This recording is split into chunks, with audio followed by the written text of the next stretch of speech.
Now, immediately after they were recruited in a relationship, when they were suddenly initiated into ministry, because to be with Jesus was to be in ministry.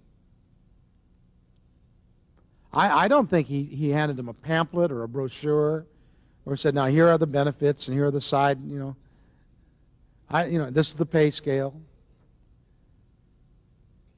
My perspective is he said, follow me, and he meant literally that, and they followed him, and they followed him right into ministry. Because to be with Jesus was to be in the presence of ministry. I don't think they had a clue as to what they were going to see. My perspective is that they really didn't have anything in their history or background to prepare them for what they were about to see. I mean, where would they go learn about the Jesus stuff? They certainly didn't see it in the rabbis or in the synagogue. They had to see it for the first time in Jesus. And when you read the early accounts, and it's really helpful to go through the Gospels and look at it, when you read the early accounts, they were as overwhelmed as the people were. They were just blown apart by the things they were seeing. What kind of man is this? He speaks to wind and waves, and they obey him. He speaks to demons, and they obey him. He teaches with authority. He speaks to limbs, and they straighten out. He speaks to eyes, and they open. What kind of man is this?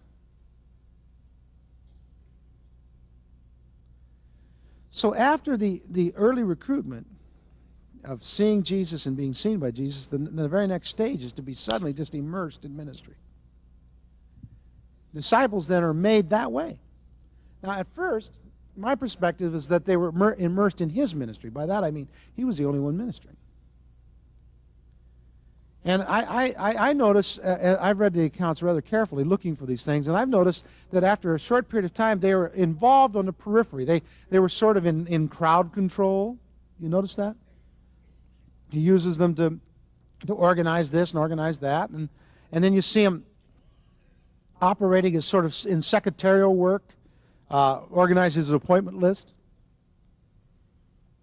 They became very protective of him right away. Remember, they weren't going to let this person in or that person in, and they would come to him and say, no, Jesus such and such wants to see you, but of course you don't want to see them. And there's some children out here that want to see you, but you don't want to see them, right? One of my favorite is when they try to stop Bartimaeus from seeing him.